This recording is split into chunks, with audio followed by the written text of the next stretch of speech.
As a now 22-year-old who's on the verge of finishing college within the next year to year and a half with an accounting degree, I've been thinking a lot about alternative career paths that I could pivot to down the line. For some odd reason, I'm really obsessed with researching careers and playing out what-if scenarios. Doing so has made me realize how many opportunities are out here that most people just glance over. And stay tuned to the end of this video because I do have a bonus on how you can acquire a bachelor's degree within 12 months. But in the meantime, here goes nothing. Here are my top 7 alternative career paths to college. Number 1 is certifications. I feel like certifications tend to get overlooked. A certification is basically a piece of paper that says that you know this very specific skill well.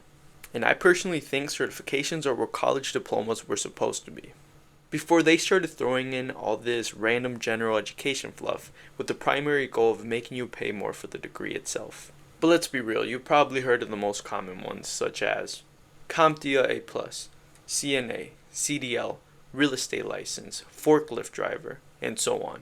But there are many more out there that can vastly increase your income, and here are 2 to 3 of my favorites. One of my favorite certifications is phlebotomist. These are the people who draw your blood for lab work, and it's one of the quickest one to acquire as well. Takes anywhere between 2 weeks to a month, can run you anywhere between $200 to $600, and many places are willing to train you on this. Starting pay for a phlebotomist you'll typically see anywhere between $18 to $23 an hour, and I have seen folks personally get up to $23 an hour starting up in the Midwest. Certs like this one can easily take you from making minimum wage to $20 an hour plus. Another certification that tends to get overlooked is security guard cards. This one is currently something I'm working towards. The other one is a security guard card. And this one is definitely one on the cheaper ends. This one takes about 2 weeks to a month, costs under $100, and for most security positions, you'll make 20 plus an hour. Well, obviously it depends where you live, but I live in the Midwest, and typically you can see over $20 an hour with a security guard card. Now, I know working as a security guard may sound daunting, but the truth is, most security jobs just entail walking around, making small talk with customers, and being there to call the cops if something does break down. Now, for the second one on my list is IT, which stands for Information Technology. And quite honestly, IT is a gold mine. You see, when most people think about working in tech, they think about a 4-year computer science degree. And that's just frankly an antiquated belief. With IT nowadays, it's more about stacking certifications and building experience step by step. This is what a pretty typical path will look like for you. You'll start by getting your CompTIA A+. Time typically takes anywhere between 1 to 3 months. You'll eventually end up in an entry-level position such as help desk, and you'll make anywhere between $16 to $25 an hour. But then, shortly after, the path that people take is they either get a Network Plus certification or a Security Plus certification.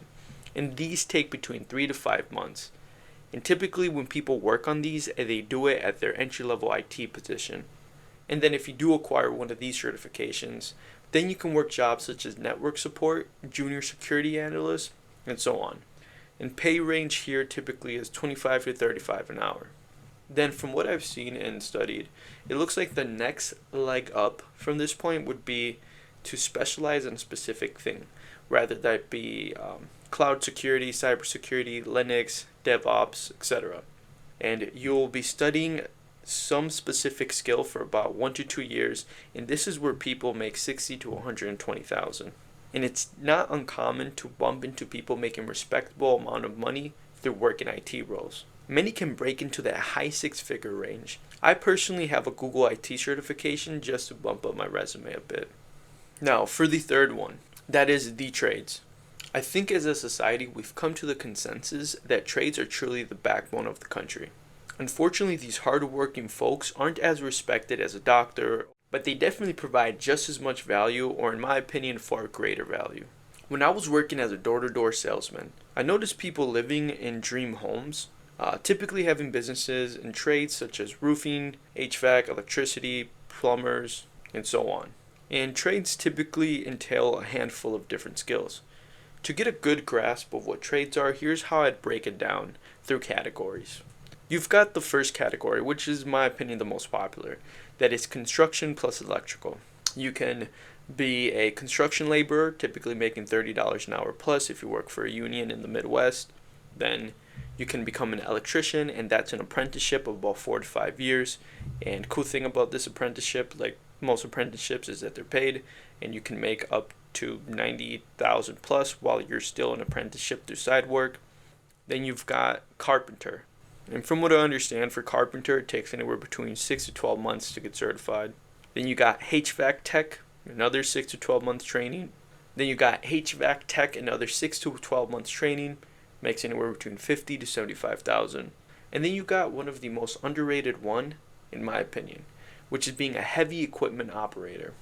Anyone who have ever heard of work in these positions make bread. I mean, I've seen someone make $120,000, and on the lower end, I've seen someone make $60,000. And then there's mechanical and plumbing. You get the gist for mechanical. Anyone working and repairing heavy machinery, whether that entail factory machines or automobiles. Then you've got plumbers, boiler makers, pipe fitters, and so on. And then from there, you got one of the cooler trades, in my opinion, which is welding. A standard welder will typically make 45 to 75K. I think that's pretty standard for the industry. And then you've got specialized welders. Underground welding sounds pretty crazy, but it looks cool as hell. Then you've got people who work on pipe welding, and those are the folks that typically make over 100 grand. And quite frankly, there are many more. Search up local private companies and unions and see the type of work that they offer. Plus, one of my favorite things about the trades is that you get paid as you learn, unlike being in college, in which you pay to learn. But definitely be wary. A lot of trades are hard on the body. Make sure to stretch, eat right, and take care of yourself if you're going down this road. Not to say that you shouldn't do this if you don't take the trades route, but definitely place more emphasis into your self-care if you do take this path, as it can be quite tedious on the body. Now, number 4, that's sales. Sales is one of the few jobs where the better you get, the faster you see the results. And quite honestly, I find that sales teaches you some of the most critical and important things that you'll need in life, such as learning communication, being persuasive, confident, mindset, and so on. Now, of course, sales isn't for anyone, but if you're good with people or willing to learn how to be good with people, this might be the one for you. Sales jobs can also be categorized. And to sum up a handful of sales jobs, I'll put them in categories. I'll start with door-to-door sales, as this is the one that I have first-hand experience with. Now, for door-to-door, you're typically pushing products like solar panel, internet/cable, home security systems, pest control, cleaning services, roofing, windows, repairs. Basically, when you do door-to-door, most of it is home improvement products, which would make sense. Another category of sales is what I call inside sales. So you've got selling SaaS, selling software, selling financial services, selling insurance, selling online courses, and then I would also include real estate as a part of inside sales. Now, one that I believe should stand in its own category is car sales. A lot of folks look down on car salesmen. And yes, I understand that most dealerships are really dealerships. And quite honestly, it reminds me about the time where I worked at BMW. Now, I did not work as a salesman, but I worked around them. And quite honestly, especially if you sell new vehicles, not used, things are pretty straightforward. I think the negative stereotype with car salesmen typically comes from used car salesmen. As when someone buys a new vehicle, they are pretty much told everything about the vehicle up front. But yeah, I mean, if you've got the hustle and are able to work 6 days a week, 56 hours a week, I can see how someone can easily clear 6 figures. Well, maybe not easily, but with the right grind, someone could clear 6 figures. Now, number 5 is one that some people do subconsciously, and that is intrapreneurship. Not entrepreneurship, but intrapreneurship. You know, there's a lot of people out there that don't like the idea of starting a company from scratch and would much rather help build something that already has a solid foundation. Entrepreneurs are people who work inside companies like entrepreneurs. They have that innovative mindset, they lead, they work with intent, and they focus on working their way up the corporate ladder. Now, I know if you watch this channel that most likely won't be you, but for some of you guys it will be. And in my opinion, I don't think there's anything dishonorable from working your way up the corporate ladder, as long as it's done smartly. I've personally have had really cool managers who started in entry level positions at their company, who then became regional managers or sales advisors and so on, and they have a pretty good balance between being themselves to some extent whilst also navigating the corporate culture. And quite honestly, there's so many examples of it. The dealership that I used to work at, without getting into the specifics, heard the story of the manager who originally went from working as a porter to then working their way up to blank manager. Or you've seen it time and time again. Someone starts at an entry level position, customer service rep, then they become shift leader, then supervisor, then manager, then regional manager, and so on. I've got a buddy of mine who personally did this, but you get the idea. And here are some extreme examples. Obviously, take them with a grain of salt. But if you look at the CEO of PepsiCo, his total package in 2024 was 28.8 million. Or if you look at the current CEO of Alphabet, or better known as Google, had a $200+ million total compensation package. And I think his base salary is something around $2 million a year. Now, of course, these are the extreme examples, right? They're the upper end of the bell curve. But as you can see in some corporate environments, you can get compensated quite handsomely. If you're the type of person that enjoys corporate culture and likes to play office politics and power games within the office space, this is not a bad approach at all, and especially if you're someone who likes balance. As in my opinion, working your way up the corporate ladder is much easier than embarking on your entrepreneurship journey and you basically being every department in a company. Personally, I'm quite divided on this one, but I understand why many other people, especially ambitious beings, gravitate towards this. The sixth one is the one we've all heard of, entrepreneurship. And quite frankly, entrepreneurship looks different for everyone. It could be running your own trades company, running some form of repair company, right? Whether that be technology, a mechanic shop, or heavy machinery repair. Then you've got other aspects of it, right? People who sell, let's say, like homemade candles or artwork, from music, comedy, YouTube videos, and so on. One of my personal entrepreneurship endeavors is YouTube. Or others decide to launch an agency. The pick of the litter box is truly yours. The one I'm personally leaning towards is content creation through personal brand.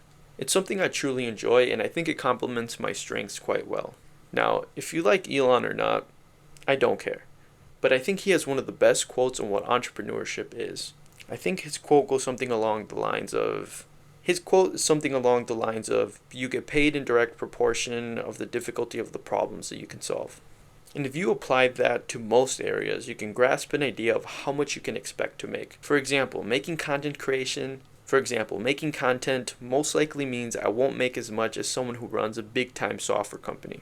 As the problem that I am solving is people's boredom. And the problem that, let's say, like a big time software company is things like payment processing, business models, anything analytical, and so on. And that's a far more difficult problem to solve. Therefore, it pays much greater. Now, of course, you don't have to take it to the extremes. You can start agencies, from social media marketing to starting your own solar roofing company, and so on. Now, number 7, alternative living. Or I think a better name for it would be intuition-based living. I've been watching a lot of this YouTuber called Philosophical Gamer. Not to speak for him, but I think his ideology is about reducing overhead, traveling abroad, and just living and being happy as is, through means of seasonal work, bartending, farm gigs, minimalist lifestyle, van life. You get the gist. And I think this one is best suited for those who truly don't care about chasing social status or a prestigious work title.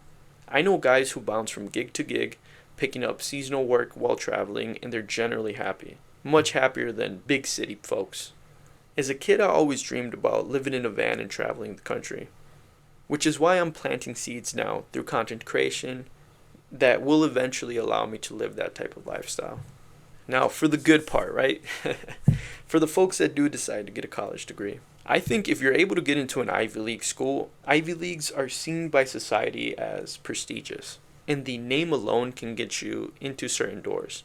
For example, I think someone who graduates from Harvard with a music degree still has a lot of job opportunities just because they graduated from Harvard, compared to someone who graduates with a music degree from a community college, right? If you're able to get into a top 20 school, I think it's worth it. Ideally, get into STEM. But there are ways that one can speed run a degree and get a bachelor's, which in 6 months to a year and a half. And with colleges like WGU, they allow you to use platforms like Sophia.org or Study.com to complete up to 75% of all your credits. And typically what you do with these third-party sites is finish ACE accredited courses that then you can transfer into a college like WGU. And the goal is to transfer up to 75% of them. And typically you pay anywhere between like $50 to $200 a month for these third-party sites. And then once you do transfer into the actual college with those ACE accredited credits, you finish up to 75% of your degree, and then you only have to pay $3 to $4 grand a term. Now, if you go on Reddit or on YouTube, you can see that there is people who have been able to knock it out in one term, meaning they only pay $3 to $4 grand plus like $1,000 to get the ACE accredited credits through third-party sites.